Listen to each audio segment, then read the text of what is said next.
Jadi Al-Quran yang Nabi gunakan sebagai penyembuh bukan ditulis, tetapi apa? Dibaca. Tetapi dibaca. Prakteknya Nabi membaca Al-Quran sebagai ruqyah, bukan ditulis sebagai jimat.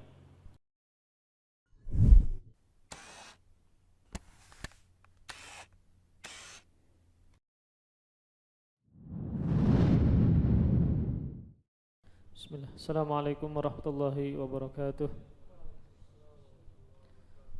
Alhamdulillahirabbil alamin wassalatu wassalamu ala nabiyyina Muhammadin wa ala alihi wa sahbihi wa barik wa sallim ajma'in wa la haula wa la quwwata illa billahil aliyyil azim. Amma ba'du.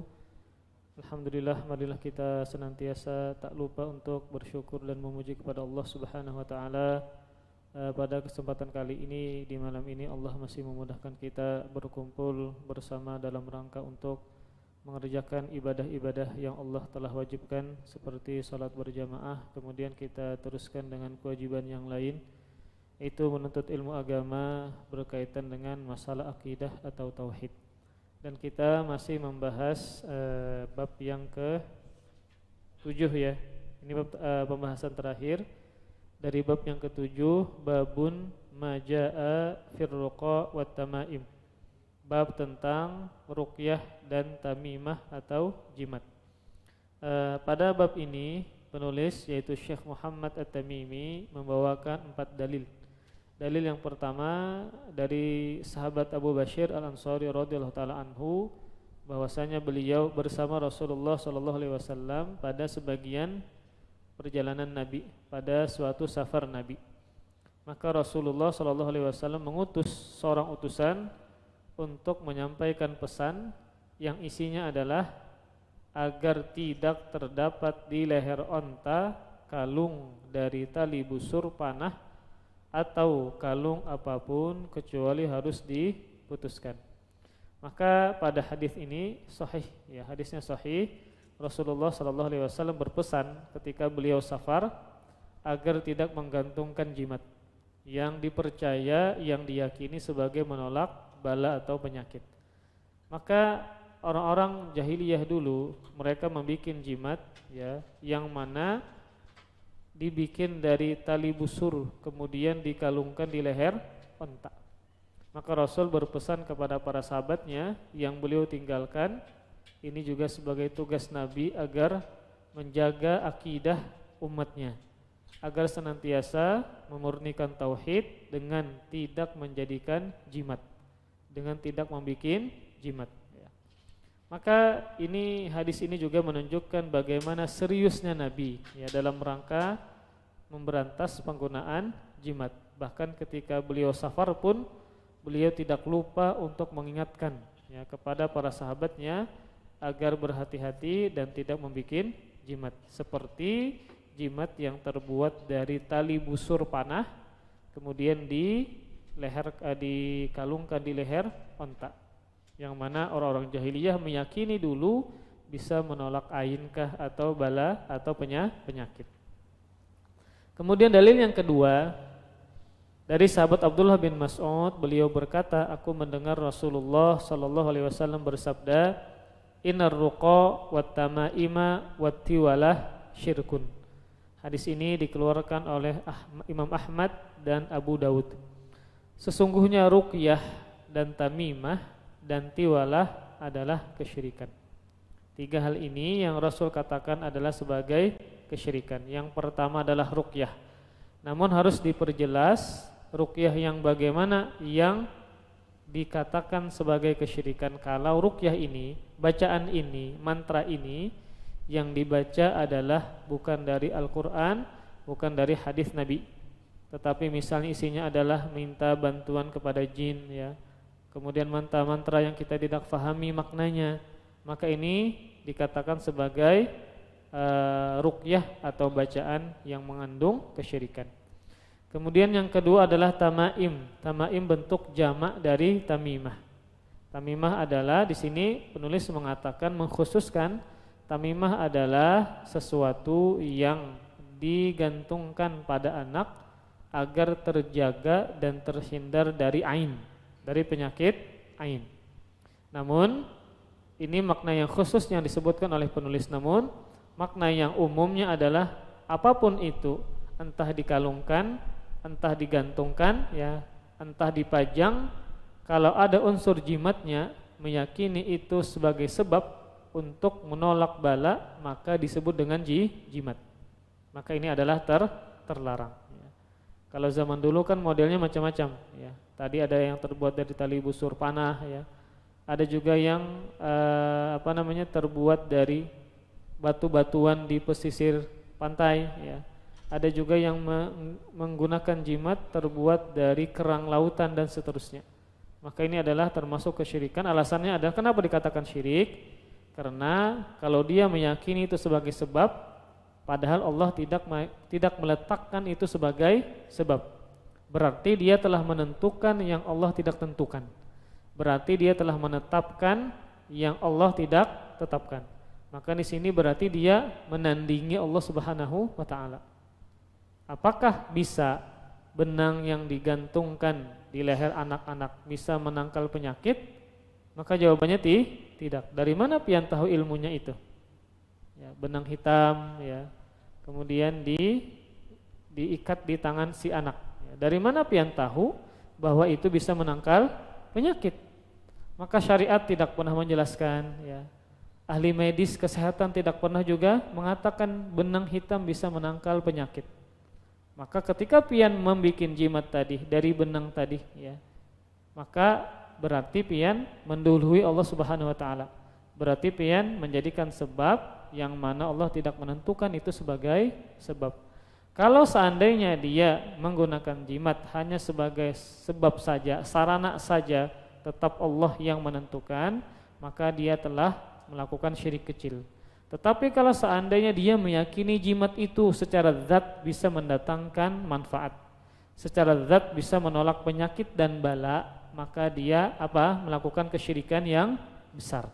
Karena yang memberikan mudarat dan yang mendatangkan manfaat hanya Allah Subhanahu wa taala. Jadi hukumnya ada dua berkaitan dengan penggunaan jimat, syirik kecil atau syirik besar. Syirik kecil kalau dia hanya sebatas menjadikan sebagai sebab, padahal Allah tidak menjadikan itu sebagai sebab. Berarti dia telah menandingi Allah Subhanahu wa taala. Kemudian yang kedua, kalau dia meyakini itu sebagai penolak bala secara zat. Nah, secara zatnya memang dia bisa mendatangkan manfaat, ya, menolak penyakit. Nah, maka dia telah menandingi Allah Subhanahu wa taala dari sisi rububiyah. Padahal hanya Allah satu-satunya yang menolak mudarat dan mendatangkan manfaat. Kemudian yang ketiga, Rasul katakan sebagai syirik adalah tiwalah. Kalau zaman sekarang tiwalah ini disebut dengan pelet, ya, yang dapat menumbuhkan rasa cinta antara suami istri. Entah suaminya kah, entah istrinya kah, membikin bacaan tertentu kah, ya, atau membikin jimat tertentu kah, yang maksudnya adalah untuk membikin suaminya semakin cinta kepada dia, maka dinamakan dengan tiwalah. Itu adalah kesyirikan juga, karena Allah tidak menetapkan pelet tadi sebagai sebab untuk mendatangkan kecintaan dari pasangan. Kemudian dalil yang ini kita ringkas, dalil yang ketiga, ya, tentang bab ini dalam sebuah hadis dari sahabat Abdullah bin Ukaim, ya, Rasulullah sallallahu alaihi wasallam bersabda, "Man ta'allaqa syai'an wukila ilaihi." Hadis ini sahih, dikeluarkan oleh Imam Ahmad dan Imam At-Tirmidzi. Barang siapa yang menggantungkan sesuatu dengan anggapan sesuatu ini bisa bermanfaat atau melindungi dirinya, maka Allah akan menjadikan orang tersebut selalu bergantung kepada sesuatu tadi. Misal ada orang yang menggantungkan jimat. Nah, menggantungkan jimat, menyandarkan dirinya kepada jimat. Akhirnya kan ketergantungan. Ya. Ketika ketergantungan, maka dia akan terus-menerus ketergantungan kepada jimat tadi. Akhirnya kan kalau ketinggalan, kalau rusak, kalau pagat gelisah, khawatir tiba-tiba ada bala turun, ya, atau kena penyakit kah atau tabrakan kah?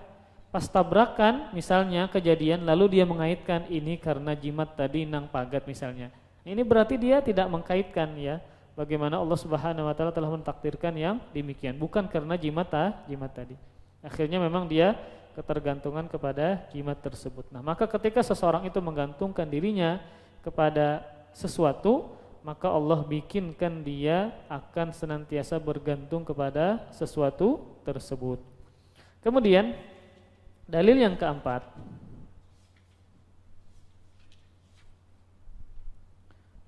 Imam Ahmad meriwayatkan dari Ruwaifi' radhiyallahu taala anhu, Rasulullah sallallahu alaihi wasallam pernah bersabda kepada sahabat Ruwaifi', kata Rasul, "Ya Ruwaifi', la'allal hayata tatulu bika, fa akhbirin nasa anna man aqada lihyatah aw taqallada witran aw istanja biraji'i dabbatin aw azmin fa inna Muhammadan bari'un minhu." Hadis ini dikeluarkan oleh Imam Ahmad dan juga Abu Dawud yang disahihkan oleh Syalbani. Kata Rasul kepada sahabat Ruwaifi', "Wahai Ruwaifi', semoga engkau berumur panjang."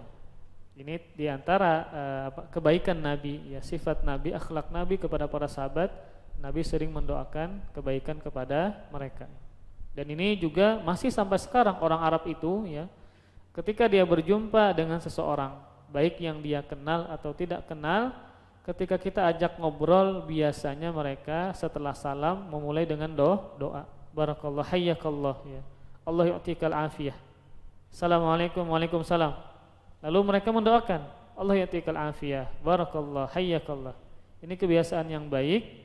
Kalau kita bertemu dengan seseorang, setelah kita mengucapkan salam atau menjawab salam dia, maka biasakan mendoakan orang tersebut. Karena hakikat ketika kita mendoakan orang lain, sejatinya kembali kebaikan itu kepada kita sendiri. Nah, Rasul pernah mendoakan sahabat ini, la'allal hayata tatulu bika, semoga engkau berumur panjang. Kemudian kata Rasul, maka sampaikanlah kepada orang-orang bahwa barang siapa yang mengikat janggutnya atau memakai kalung dari tali busur panah yang dia jadikan sebagai jimat, ya, sebagai penolak bala atau penyakit, atau bersuci dari buang air dengan kotoran binatang atau tulang, maka sungguh Muhammad berlepas diri dari orang tersebut. Ada 3 hal yang Nabi berlepas diri darinya. Yang pertama, menggulung atau mengikat janggut. Nah, di antara sebabnya kenapa Nabi tidak suka, bahkan mengatakan berlepas diri bagi orang yang menggulung, mengikat janggut, di antaranya alasannya adalah bahwa ini kebiasaan orang kafir. Kebiasaan orang kafir. Coba pian perhatikan Viking, ya. Orang mana Viking itu? Irlandia atau orang mana? Ketika mereka memiliki jenggot yang panjang, mereka ayam, mereka apa? Mereka puntal-puntal. Tidak dibiarkan terlepas begitu. Jadi di antara alasan kenapa Nabi tidak suka orang yang menggulung janggut adalah karena kebiasaan orang kafir. Seperti bangsa Romawi dan Persia saat itu, suka menggulung, kemudian memilin atau mengikat janggut, sehingga itu sangat identik dengan mereka. Maka kita dilarang untuk meniru kebiasaan mereka. Dan ini sebagai simbol kesombongan mereka ketika berperang. Menunjukkan mereka sombong ketika berperang. Sebagian ulama yang lain mengatakan, kenapa ini dilarang oleh Nabi? Bahkan Nabi katakan beliau berlepas. Ini adalah seperti kebiasaan perempuan yang suka menggulung rambutnya. Kalau laki-laki kan jenggot, kalau kemudian perempuan adalah rambutnya, sehingga ketika dipilin atau diikat maka akan berubah menjadi ikal. Ikal. Maka ini adalah kebiasaan perempuan. Ada juga ulama yang berpendapat Nabi melarang karena ini ketika sholat. Ketika sholat, maka seseorang yang sholat itu dilarang untuk kayak menggulung baju. Nah, menggulung celana ya. Kayak pian habis berwudu, berhancap-hancap misalnya, maka terkadang pian kada sempat untuk membalikkan lengan baju pian. Itu makruh hukumnya, terlarang ya. Sama seperti juga Nabi katakan dilarang adalah ketika sholat mengikat rambut bagi laki-laki. Misal rambut sidin panjang, lalu sidin sembahyang tidak dibiarkan terurai, maka hukumnya makruh. Nah sama ketika dia misalnya jenggotnya panjang, maka di dalam sholat dimakruhkan dia memilin atau mengikat jenggotnya, maka biarkan terlepas begitu saja, sehingga ketika sujud maka rambut dan jenggot tadi bisa ikut sujud kepada kita. Kemudian yang kedua, dalam hadis ini Nabi juga melarang beristinja dengan menggunakan kotoran, entah kotoran keledai, dan juga melarang dengan beristinja berbasuh dengan tulang. Karena kotoran tentu najis ya.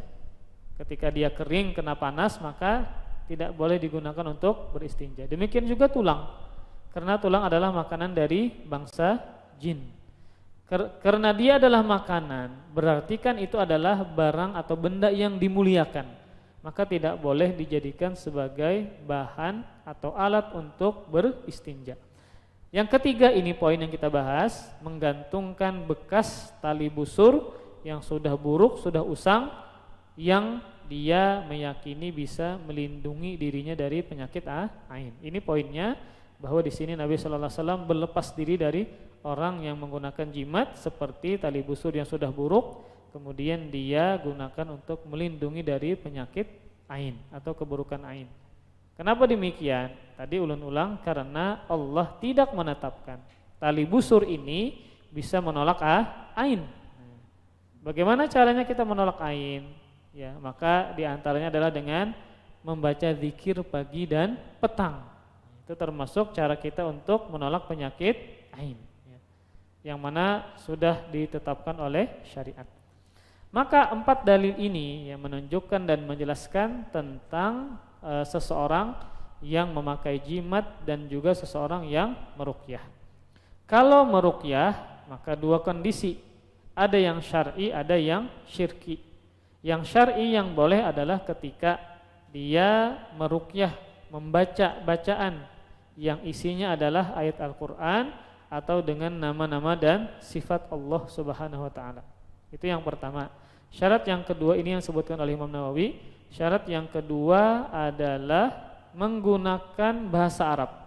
Yang pian baca, yang pian dengar dari si peruqyah adalah menggunakan bahasa Arab. Atau kalau bukan bahasa Arab, bahasa Indonesia, namun maknanya bisa difahami. Nah, makanya kita khawatir kita minta ruqyah kepada orang. Orang ini paham tauhid enggak? Jangan-jangan yang dia baca ternyata bacaan yang dia ambil dari gurunya, tapi inya kada tahu maknanya. Dikhawatirkan ternyata dia meruqyah dengan bacaan yang ternyata minta tolong kepada jin. Ini yang kita takutkan. Makanya penting kalau pian minta banyu. Nah kan kita bahas kemarin bahwa di antara meruqyah itu sifatnya adalah dengan banyu kemudian dibaca. Misal ada orang yang garing, sakit parut, lalu pian bacakan Al-Fatihah dengan niat meruqyah. Pian bacakan banyu di banyu putih ini, kemudian pian minumkan kepada yang si garing tadi. Nah yang kita khawatirkan nang kotojo minta banyu ini kemana-mana minta banyu ke sini ke situ. Terkadang inya kada tahu orang ini sembahyang kah kada kah. Orang ini kada tahu yang dia minta banyu ini paham sunnah kah kada kah. Ahli hisab misalnya ternyata, ketujuh misalnya beribadah kepada kuburan. Ternyata yang memberi banyu ini sering melakukan perbuatan bid'ah, berlebih-lebihan kepada penghuni kubur, ya. Kemudian suka bersalaman dengan perempuan. Nah, ini masa orang yang seperti ini meruqyah pian? Jangan-jangan nang dibaca kada mengaruan. Akhirnya nang jinnya 1 bertambah 2 3. Karena salah minta banyu kepada orang. Kan kebiasaan kita itu bertambah jar bahasa Banjarnya. Karena kita tidak kritis, tidak paham masalah ruqyah meruqyah seperti ini. Akhirnya kita ketika mendengar dari orang-orang minta banyu ke sidin aja. Kan kita kada tahu, terkadang kita kada tahu bagaimana kondisi dari orang tersebut. Ini penyembahyang kada, belajar tauhid kada. Ternyata sidin kada bisa baca Quran. Nah, berarti kan yang dibaca itu selama ini apa? Ya. Maka itu yang kita khawatirkan ketika minta diruqyah, sama tadi ketika kita minta banyu dibacakan kepada seseorang. Berarti kan minta ruqyah. Jangan-jangan yang dibacakan adalah bukan dari ayat Al-Qur'an. Terkadang dalam rangka mengelabui, dia baca, dia nyaringkan la ilaha illallah, dia nyaringkan Al-Fatihah, tapi setelahnya kan begamat. Dan kita kada tahu ini yang dibaca apa. Akhirnya kan yang dibaca ternyata adalah minta bantuan kepada jin. Nah, itu yang kita khawatirkan. Kemudian para ikhwas sekalian, 4 dalil ini ya yang kita bahas tadi berkaitan masalah ruqyah dan tamimah, yaitu membikin jimat. Nah, di sini ya penulis ya menyebutkan khilaf, perbedaan pendapat dari kalangan para ulama kalau jimat ini isinya adalah tulisan Al-Qur'an. Isinya apa? Adalah tulisan Al-Qur'an. Memang salafus saleh berbeda pendapat dalam masalah ini. Ada di antara mereka yang membolehkan. Ada di antara sebagian yang lain yang tidak membolehkan. Di antaranya adalah Abdullah bin Mas'ud. Jadi yang kita sepakati, yang dilarang, yang diharamkan adalah kalau jimat itu bukan dari Al-Qur'an, bukan dari tulisan Al-Qur'an, terbuat dari benang, terbuat dari kain, ya, kulit binatang, tanduk rusa, atau gading gajah misalnya. Ini kalau dibikin jimat, diyakini bisa menolak bala, maka ini adalah yang diharamkan. Yang para ulama ini berbeda pendapat adalah ketika jimat itu terbuat dari tulisan Al-Qur'an. Misal tulisan Al-Qur'annya adalah ayat kursi. Nah, lalu dia gantung di leher. Maka ini para ulama berselisih pendapat. Namun kita jelaskan kemarin, maka sebaiknya yang kita rojihkan adalah tetap dilarang. Tidak boleh kita menjadikan jimat sebagai jimat yang isinya adalah Al-Qur'an. Alasannya yang pertama adalah karena prakteknya Nabi tidak pernah menjadikan jimat yang terbuat dari bacaan Al-Qur'an. Jadi Al-Qur'an yang Nabi gunakan sebagai penyembuh bukan ditulis, tetapi apa? Dibaca. Tetapi dibaca. Prakteknya Nabi membaca Al-Qur'an sebagai ruqyah, bukan ditulis sebagai jimat. Kemudian alasan yang kedua adalah saddun lidzari'ah, agar menutup celah dari orang-orang yang memiliki hati yang buruk dan kotor. Maka bisa jadi ada orang yang profesinya dukun, ya, kemudian dia memakai jubah, gamis, pakai macam-macam, sehingga dia misalnya jualan jimat. Nah, dikhawatirkan ternyata jimat tersebut isinya ternyata adalah minta bantuan kepada jin. Kan kemarin menceritakan ada sebuah kisah, ada mahasiswa dari Afrika, mahasiswa Madinah ya, berasal dari Afrika, yang mana ya dia belajar tauhid, belajar akidah di kota Madinah. Kemudian ketika sidin berdakwah di salah satu kota Afrika atau kampung beliau, ternyata orang kampungnya banyak memakai jimat. Nah, yang mana mereka meyakini bahwa boleh memakai jimat menggunakan tulisan Al-Qur'an. Kemudian sidin menantang mereka atau challenge lah. Kalau seandainya benar itu murni tulisan Al-Qur'an, ulun beri pian hadiah. Akhirnya mereka mengumpulkan jimat-jimat tadi. Ternyata ketika dibuka tidak murni bacaan atau tulisan Al-Qur'an. Ada tulisannya kebalik. Nah, ada tulisannya, tulisannya itu adalah tintanya darah. Nah, sudah bermasalah sudah. Ada nang Al-Qur'an kemudian tidak bisa difahami setelahnya. Berarti kan tidak murni tulisan Al-Qur'an.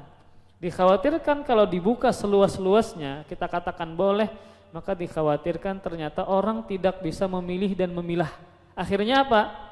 Membeli atau menukar jimat nang tidak difahami maknanya. Angka-angka nang kita kada paham, angka 2121 ini apa togel kah ini? Kenapa angka-angka? Apa kaitannya angka dengan menolak bala? Terkadang hurufnya terpisah-pisah, a, ro, ba, apa maksudnya ini? Kan kita kada paham. Dikhawatirkan itu membuka bagi dukun untuk berjualan atau menyesatkan orang lain, sehingga dia berpenampilan seperti penampilan ustadz atau guru. Itu yang dikhawatirkan. Kalau kita seandainya membuka pintu yang besar dibolehkannya menggunakan jimat terbuat dari tulisan Al-Quran.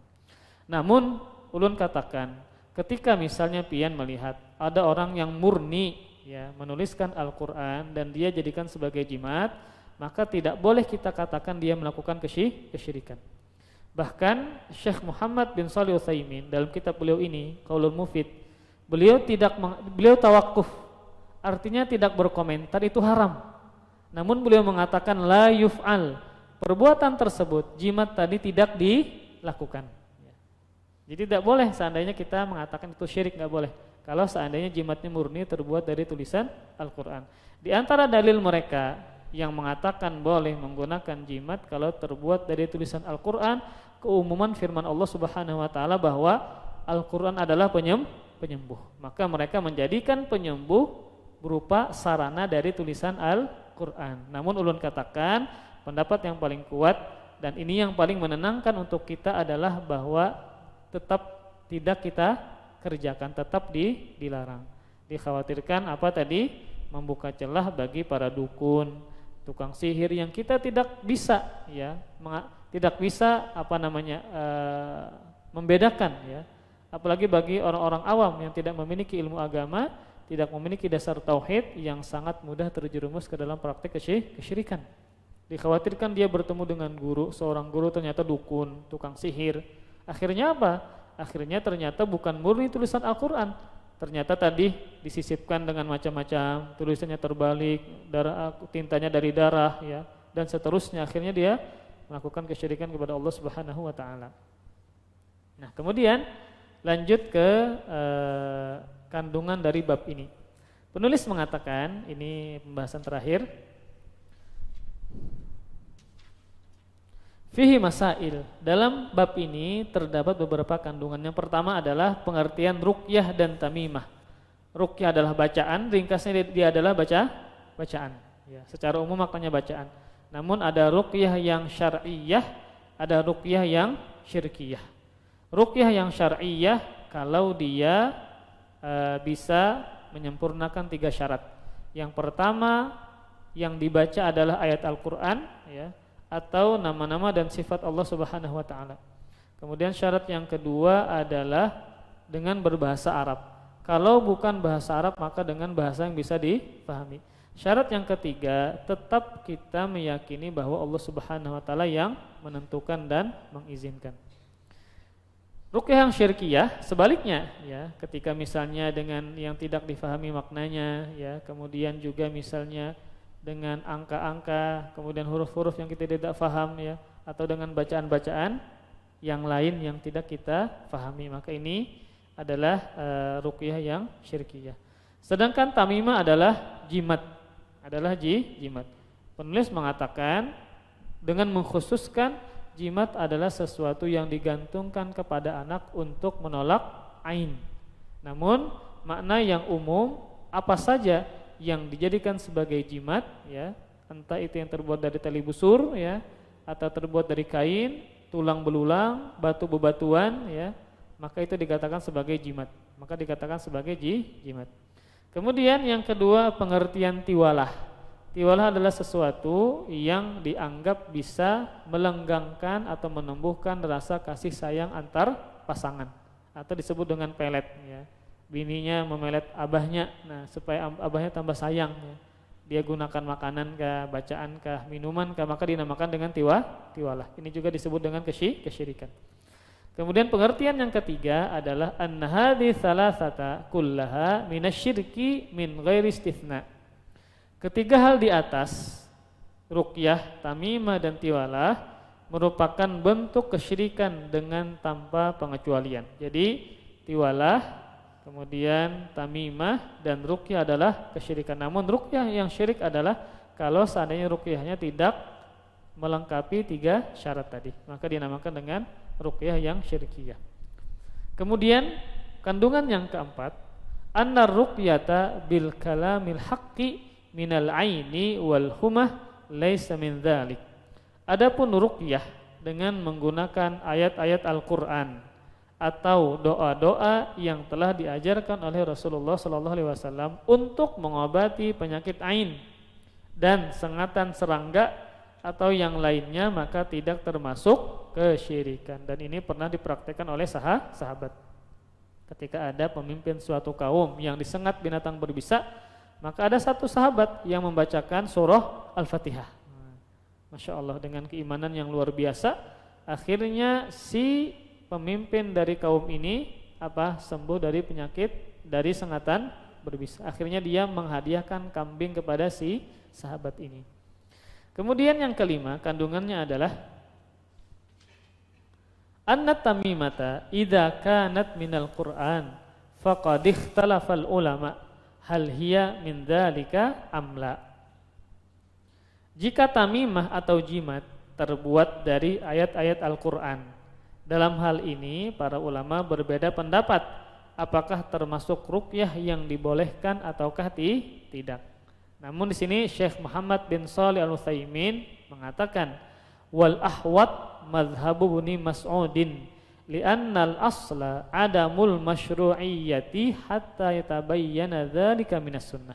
Kata Syekh Muhammad bin Shalih Al-Utsaimin, beliau ringkas menjelaskan tentang perbedaan pendapat dari para ulama apakah boleh menggunakan jimat dengan menggunakan tulisan Al-Qur'an. Beliau mengatakan wal ahwat, dan pendapat yang paling hati-hati adalah pendapatnya Abdullah bin Mas'ud yang melarang demikian. Alasannya adalah karena secara asal tidak disyariatkan menggunakan jimat yang terbuat dari tulisan Al-Quran. Karena prakteknya Nabi dan para sahabat tidak pernah menjadikan jimat dari tulisan Al-Quran. Sampai jelas yang demikian datang dari sunnah. Karena tidak ada sunnahnya, Nabi tidak pernah melukis atau menulis jimat tadi, para sahabat juga demikian, maka yang paling hati-hati adalah tetap tidak disyariatkan. Kemudian kandungan yang ke-6, anna ta'liqal autar 'ala dawabi 'anil aini min dzalika. Mengkalungkan tali busur panah pada leher binatang untuk mengusir penyakit ain juga termasuk kesyirikan. Karena Allah tidak pernah menjadikan tali busur panah nang buruk ini sebagai sebab untuk menolak ain. Ini sama. Jadi yang dikalungkan itu bukan hanya kepada manusia, kadang kepada binatang. Kalau zaman sekarang kan mobil spionnya diandaki kain, nah diandaki kulit binatang, macam-macam ya, yang diyakini sebagai penolak bahaya seperti tabrakan misalnya, makanya juga termasuk kesyirikan. Kemudian yang ketujuh, al-wa'idus syadid ala man ta'allaqa watran. Ancaman berat bagi orang yang mengkalungkan tali busur panah dengan maksud dan tujuan di atas, yaitu untuk menolak penyakit ain. Maka ancaman yang keras. Kemudian yang kedelapan, fadlu thawabi man qata'a tamimatan min insanin. Besarnya pahala bagi orang yang memutus tamimah atau jimat dari tubuh seseorang. Ini misal anak pian dikalungkan orang atau tangannya diikat orang ya, dibari apa kayak itu nah. Lalu pian melihat karena pian adalah abahnya, lalu pian gunting. Pian jelaskan ini tidak boleh. Ini adalah kesyirikan. Ya, ini jadi pian jelaskan dulu kepada anak pian yang mudah difahaminya. Kemudian pian sebagai orang tua yang punya kekuasaan maka akan mendapatkan pahala yang besar karena dia terbebas dari dosa yang paling besar, kemungkaran yang paling buruk yaitu kesyirikan. Kemudian yang terakhir kandungannya adalah anna kalama Ibrahim la yukhalifu ma taqaddama min ikhtilaf. Lianna muradahu ashabu Abdullah ibni Mas'udin radhiyallahu ta'ala anhu. Perkataan Al-Imam Ibrahim An-Nakhai tersebut di atas, itu kan beliau mengatakan, kata Ibrahim An-Nakhai, dulu mereka membenci jimat-jimat.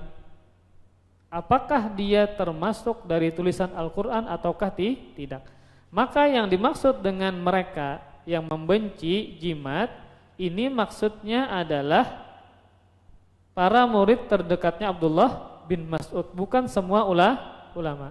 Karena kan ada perbedaan pendapat ketika menggunakan jimat yang terbuat dari tulisan Al-Quran. Maka Abdullah bin Mas'ud, kemudian murid-murid beliau mengatakan tetap tidak disyariatkan, tetap dilarang, walaupun itu tulisannya adalah Al-Quran. Jadi maksud dari perkataan seorang tabi'in Ibrahim An-Nakhai, yang mana beliau mengatakan mereka dulunya membenci jimat, apakah terbuat dari Al-Quran ataukah tidak. Itu maksud mereka di sini bukan semua ulama, bukan dari kalangan sahabat, semua tabi'in, bukan. Hanya sebatas Abdullah bin Mas'ud dan sahabat-sahabat beliau, bukan semua dari para ulama. Ini menunjukkan bahwasanya memang ada khilaf antar para ulama berkaitan menggunakan jimat yang terbuat dari tulisan Al-Quran yang murni. Tapi kalau bercampur terlarang ya. Ketika ada tulisan Al-Quran, ada benangnya, ini terlarang sudah nih. Ada apa benang ini? Ada tulisan Al-Quran, terbalik-balik pulang. Ada juga tulisan Arab, tapi tulisannya balonku ada 5. Dijadikan sebagai jimat. Nah, ini yang kada paham bahasa Arab ya. Makanya terkadang kalau pian perhatikan, boleh jar menggunakan jimat pakai tulisan bacaan Al-Quran. Iya jar, kita memang kita tidak menafikan para ulama ada yang membolehkan. Bahkan dari kalangan para sahabat. Kita buka, nah bujur kada murni tulisan Al-Quran. Terkadang macam-macam aneh-aneh. Disyaratkan harus kain kuning, tulisan apa? Kainnya misalnya. Nah, ini sudah bermasalah. Kemudian ada benangnya merah, kuning, hijau. Nah, sudah bermasalah. Ada angka-angkanya. Ini kan nggak bisa difahami maksudnya apa angka-angka ini. Kemudian ada huruf-huruf yang terputus, a, ba, apa maksudnya? Ini yang kita tidak pahami. Maka ini yang terlarang. Ya. Maka ini mutlak terlarang. Ya. Dikhawatirkan ternyata itu adalah pemanggilan kepada jin dan seterusnya. Kemudian langsung kepada bab yang ke-8, yaitu tentang babu man tabarraka bi syajaratin au hajarin wa nahwiha. Bab tentang orang yang mencari keberkahan atau ngalap berkah kepada pohon ya, atau kepada batu atau kepada selain keduanya. Ya, maka ini berkaitan dengan masalah mencari berkah. Apa kaitannya dengan bab sebelumnya? Kaitannya adalah terkadang orang itu tidak benar dalam rangka mencari keberkahan sehingga terjerumus ke dalam praktek kesyirikan. Dia mengatakan ini mencari keberkahan, ternyata dia salah paham, akhirnya yang dia lakukan adalah ternyata melakukan kesyirikan kepada Allah Subhanahu wa taala. Ini berkaitan juga dengan bab yang sebelumnya. Maka penulis membawakan beberapa dalil. Yang pertama adalah firman Allah Subhanahu wa taala surah An-Najm ayat 19 dan 23. Allah Subhanahu wa taala berfirman, "Afara'aitumul Lata wal Uzza wa Manatats tsalitsatal ukhra. Alakumudz dzakaru wa lahul untha tilka idzan qismatun dhiza. In hiya illa asma'un sammaitumuha antum wa aba'ukum ma anzalallahu biha min sultan.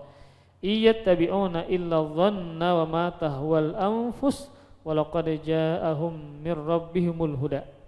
Kata Allah Subhanahu wa taala yang artinya, maka apakah pantas kalian wahai kaum musyrikin menganggap Lata dan Uzza dan Manat yang ketiga sebagai sesembahan selain Allah?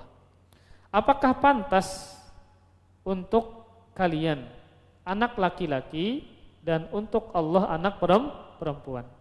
Jadi kalau orang Nasrani mengatakan Nabi Isa adalah anaknya Allah ya. Kemudian kalau orang musyrikin mengatakan malaikat adalah banatullah, anak perempuannya Allah. Kata Allah, yang demikian itu tentulah sesuatu pembagian yang tidak adil. Ada anak, Allah memiliki anak laki-laki, Allah memiliki anak perempuan. Itu tidak lain, kata Allah, hanyalah nama-nama yang diada-adakan oleh kalian dan diadakan oleh nenek moyang kalian. Ada namanya Manat, Lata, Uzza dan seterusnya. Allah tidak menurunkan sesuatu keterangan apapun untuk menyembahnya. Mereka tidak lain hanyalah mengikuti sangkaan-sangkaan dan apa yang diingini oleh hawa nafsu mereka, padahal sesungguhnya tidak datang kepada mereka petunjuk dari Tuhan mereka, padahal tidak datang kepada mereka petunjuk dari Rabb mereka. Maka di sini para ikhwas sekalian, Kita lihat ya, bagaimana orang musyrikin melakukan penyembahan kepada para berhala. Yang di antara bentuk penyembahan mereka adalah meminta keberkahan kepada berhala-berhala tadi. Entah kepada Lata, Uzza, Manat ya, dan juga kepada kepada Nabi Isa misalnya, atau kepada para malaikat. Di sini Allah Subhanahu wa taala menyebutkan beberapa nama dari berhala. Yang pertama adalah Lata. Lata. Jadi Lata ini termasuk salah satu berhala, salah satu 4 berhala yang terbesar di Jazirah Arab. Dan Lata ini ya adalah berhala yang asalnya dia adalah nama seorang laki-laki yang suka membuat adonan tepung ya, dia jadikan sebagai roti, kemudian dia bagikan untuk para jamaah haji. Berarti kan orang baik. Nah, jadi Lata ini sebenarnya orang baik ya. Dia suka bagi makanan kepada jamaah haji. Kemudian ketika orang ini meninggal dunia, nah dalam rangka mengenang, dalam rangka untuk semangat beribadah, lalu dibikin apa? Patungnya. Pada asalnya hanya sebagai mengenang saja, namun lambat laun akhirnya disembah, akhirnya dipuja, akhirnya diambil keberkahan kepada patung tadi.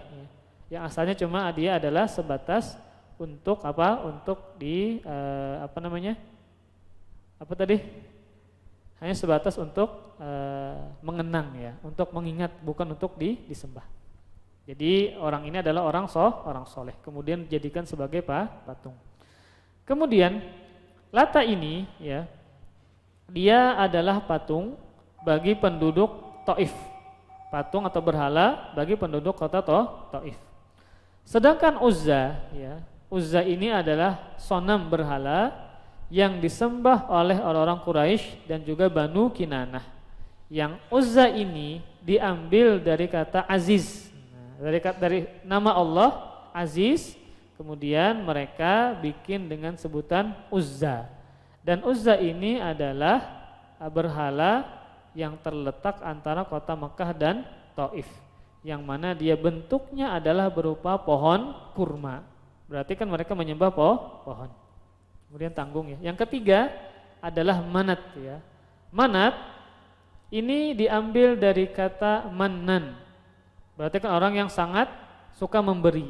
Ada juga yang mengatakan Manat ini adalah diambil dari kata Mina. Mina itu maknanya adalah aliran darah, aliran ya, atau mengalirkan. Makanya Mina itu kenapa dinamakan Mina? Karena orang menyembelih itu di Mina. Banyak orang menyembelih ketika berhaji ya. Kemudian dia membayar hadyu atau membayar dam misalnya. Maka menyembelih kambingnya jadi mana? Di Mina, sehingga banyak aliran darah atau banyak darah yang ditumpahkan. Makanya dinamakan dengan Mina. Mina maksudnya adalah pengaliran ya, pengaliran. Jadi ketika di Mina itu banyak orang yang menyembelih binatang. Nah, kemudian Manat ini tadi diambil dari kata Mina karena banyaknya yang dialirkan darah di sisi berhala ini. Jadi kalau mereka ingin menyembelih binatang kayak kambing kah, sapi kah, maka disembelih di mana? Di Higa atau di sekitar Manat. Yang Manat maknanya diantaranya adalah pengaliran darah. Ya, azan silakan.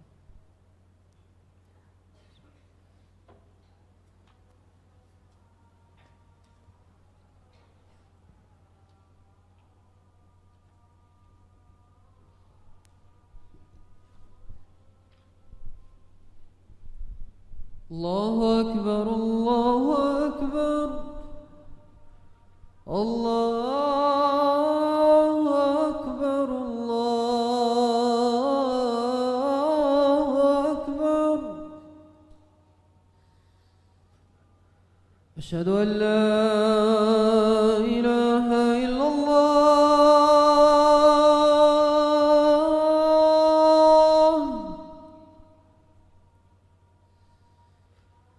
أشهد أن لا إله إلا الله.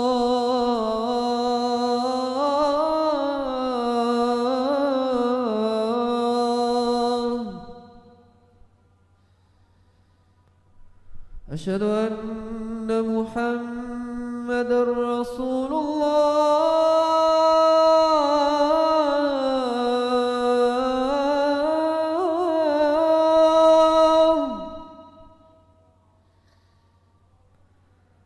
أشهد أن محمدا رسول الله.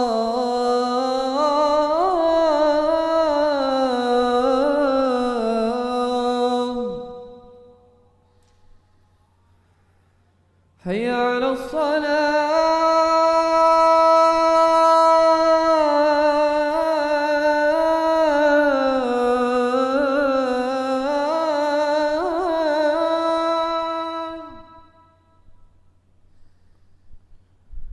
حي على الصلاة.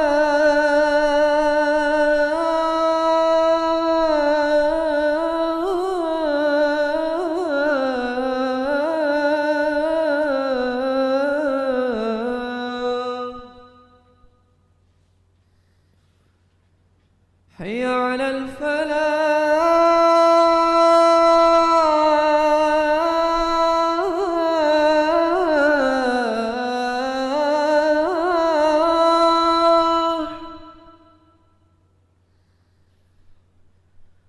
حي على الفلاح.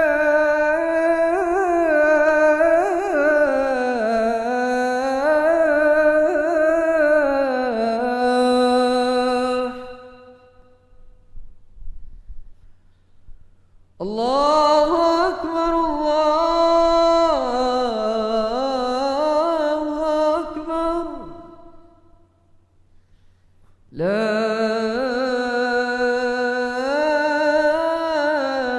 إله إلا الله.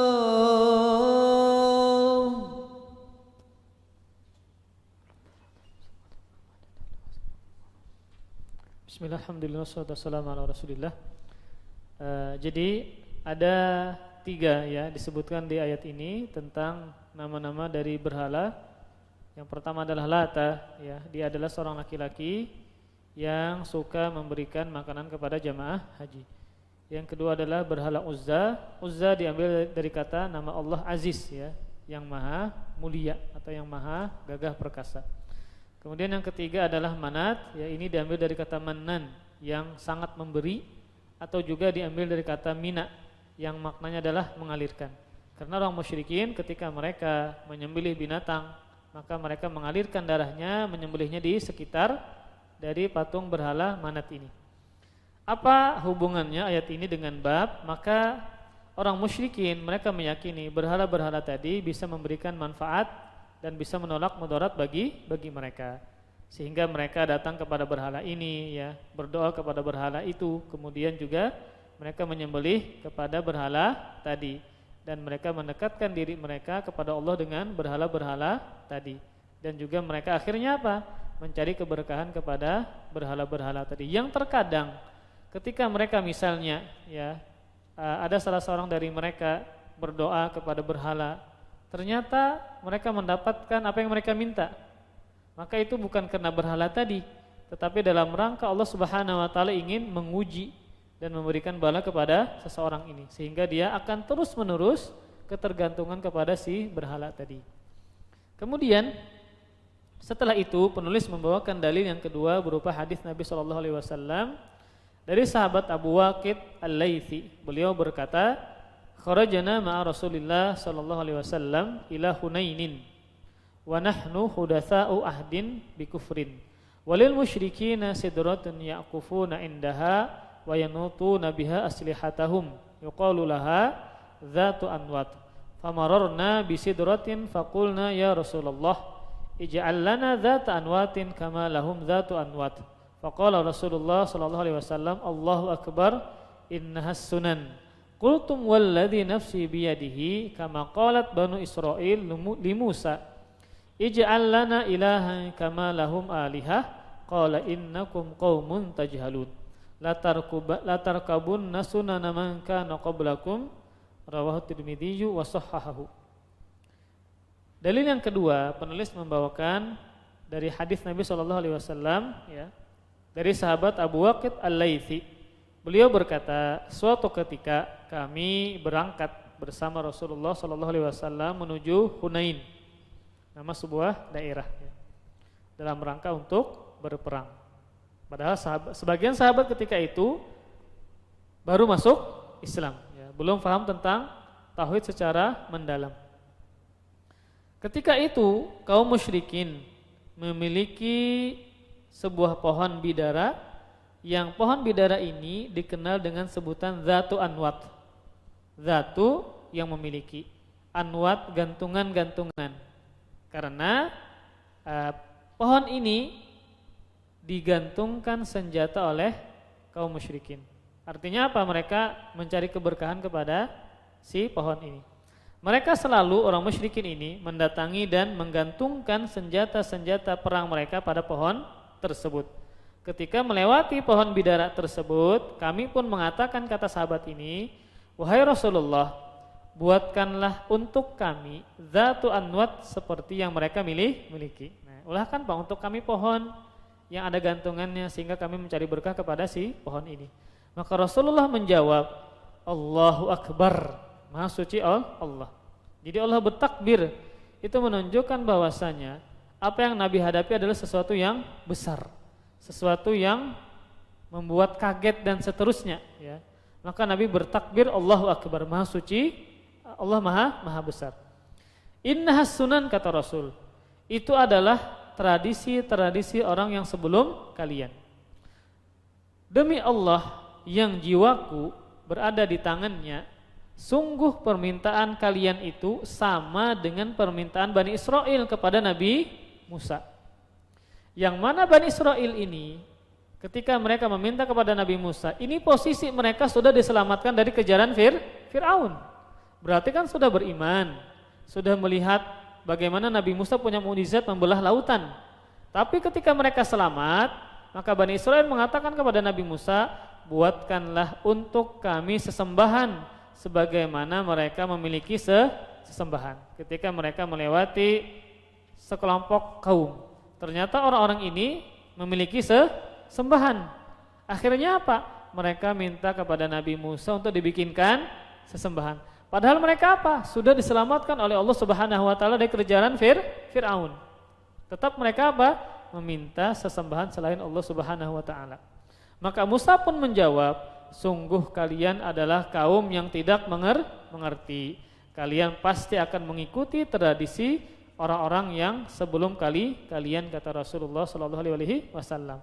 Jadi maksudnya adalah permintaan kalian ini dibikinkan pohon ya, untuk digantungkan senjata-senjata, untuk ngalap berkah, mencari berkah kepada pohon tadi, itu sama seperti pendahulu kalian Bani Israel. Yang mana ketika mereka melewati sekelompok orang yang melakukan kesyirikan kepada Allah Subhanahu wa taala, maka mereka ingin dibikinkan sesembahan tersebut. Makanya ketika Nabi Musa ya ingin bertemu dengan Allah ya di gua Tursina ya, maka apa yang dilakukan oleh kaumnya Nabi Musa? Padahal kan yang menjaga siapa? Nabi Harun. Mereka membuat patung anak sapi. Subhanallah. Mereka apa? Membuat patung anak sapi yang dikomandoi oleh siapa? Samiri. Padahal posisi mereka ketika itu, kondisi mereka ketika itu adalah sudah diselamatkan oleh Allah Subhanahu wa taala ya dari kejaran Firaun. Mereka juga melihat tanda kekuasaan Allah ya berupa mukjizat Nabi Musa membelah lautan. Tetapi tetap mereka terkadang mereka ngeyel Bani Israel ini. Ketika melihat ada orang yang menyembah selain Allah, mereka ingin dibuatkan. Kemudian akhirnya ketika Nabi Musa ya bermunajat ingin bertemu dengan Allah Subhanahu wa taala, maka mereka membuat patung anak sapi. Subhanallah ya. Maka ini sudah ada sejak dahulu, yaitu ikut-ikutan dalam rangka untuk melakukan kesyirikan kepada Allah Subhanahu wa taala. Maka dua dalil ini ya, ini menunjukkan bahwasanya ya mereka orang-orang musyrikin ini terkadang mereka melakukan mencari keberkahan dengan sesembahan mereka, entah kepada patung ya atau kepada pohon tadi dan seterusnya. Maka para ikhwas sekalian, memang keberkahan adalah sesuatu yang dicari dan dituntut ya. Nah, ketika keberkahan ini sesuatu yang kita cari, kita tuntut, maka syariat menjelaskan batasan-batasan yang mana yang boleh mencari berkah, yang mana yang tidak boleh mencari berkah. Maka agar kita jangan sampai terjerumus ke dalam praktek kesyirikan karena jahil mengira itu mencari berkah. Nah, itu yang kita khawatirkan. Orang mengatakan saya mencari berkah, ngalap berkah, ternyata prakteknya malah menjerumuskan dia ke dalam kesyirikan akibat kejahilan dan tidak ketahuan mereka terhadap perkara akidah. Dan juga banyak ya yang ternyata melakukan ini karena menganggap sudah menjadi tradisi. Ngalap berkah, mencari berkah, mereka anggap sudah sebagai tradisi. Padahal kalau kita teliti, kita bahas, ternyata tradisi tersebut ya berupa mencari berkah kepada dengan tradisi tadi ternyata menyelisih syariat. Ini yang kita khawatirkan dari kaum muslimin. Maka ada beberapa poin yang penting yang harus kita fahami berkaitan dengan kaidah yang telah diatur oleh syariat tentang mencari berkah. Ada beberapa poin kaidah tentang mencari keberkahan ini. Yang pertama, makna berkah. Maka berkah dalam bahasa Arab itu kembali kepada dua makna. Makna yang pertama adalah bertambah dan menetap. Ini sebagaimana perkataan orang Arab, barakal ba'iru. Nah, unta itu tetap berdiam di tempatnya. Ya, maka barokah maknanya adalah bertambah dan menetap. Kemudian makna yang kedua adalah tambahan demi tambahan atas suatu kebaikan.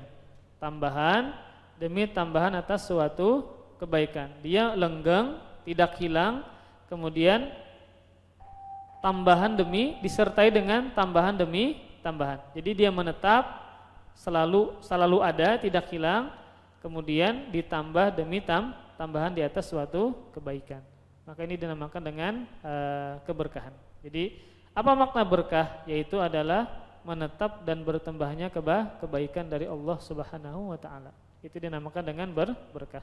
Nah, karena berkah itu adalah kebaikan dari Allah Subhanahu wa taala ya, yang Allah berikan kepada hambanya, maka poin yang kedua, kaidah yang kedua adalah kebaikan atau keberkahan seluruhnya di tangan Allah Subhanahu wa taala.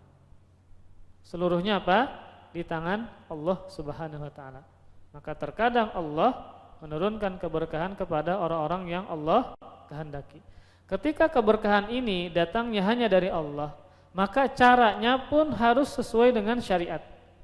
Caranya pun jangan sampai bertentangan dengan yang Allah sebutkan, yang Rasul jelaskan. Karena keberkahan seluruhnya datangnya dari Allah Subhanahu wa taala. Ini sebagaimana firman Allah Subhanahu wa taala di surah Ali Imran ayat 26, biyadikal khairu innaka ala kulli syai'in qadir. Kata Allah Subhanahu wa taala, di tangan engkaulah segala kebaikan. Termasuk kebaikan adalah keberkahan. Sesungguhnya engkau maha kuasa atas segala sesuatu.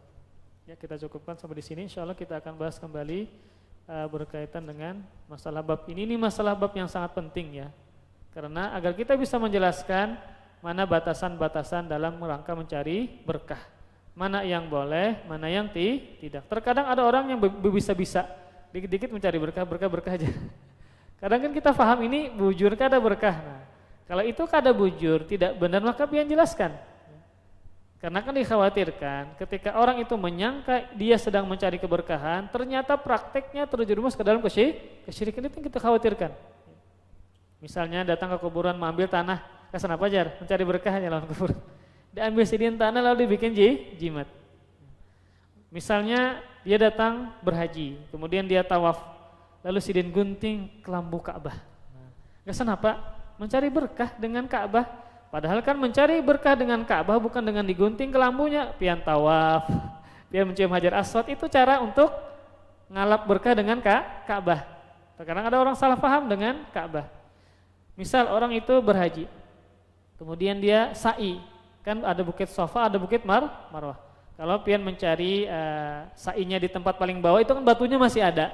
Ada. Lalu pian mengenang bahari Nabi di sini. Lalu pian cungkil batunya, pian gores. Gasan apa jar? Gasan ulun andak di toko supaya orang banyak datang. Kan orang sa'i kan banyak datang bolak-balik. Jadi orang banyak datang. Lalu sidin akhirnya apa? Membawa ke toko tadi supaya beranggapan orang banyak datang. Kan begitu ya. Ketika misalnya kelambu Ka'bah digunting, kan Ka'bah itu didatangi oleh banyak orang. Jadi kalau sidin anak di toko, maka orang datang banyak. Ini kan nanti karena sidin ingin mencari berkah, tapi dengan cara yang salah, menjadikan kelambu Ka'bah sebagai jimat. Maka terjerumus ke dalam praktek kesyirikan. Itu kita khawatirkan dari mencari berkah kalau tidak paham batasannya. Wallahu a'lam bishawab. Insyaallah kita akan bahas kembali seputar masalah mencari keberkahan di pertemuan berikutnya. Kita akhiri dengan kafaratul majlis. Subhanakallahumma bihamdika asyhadu an la ilaha illa anta astaghfiruka wa atubu ilaik. Wassalamualaikum warahmatullahi wabarakatuh. Terima kasih. Jazakumullahu khairan wa barakallahu fikum. Video ini dibuat atas partisipasi dari donasi Anda. Semoga menjadi amal jariah bagi Anda semuanya.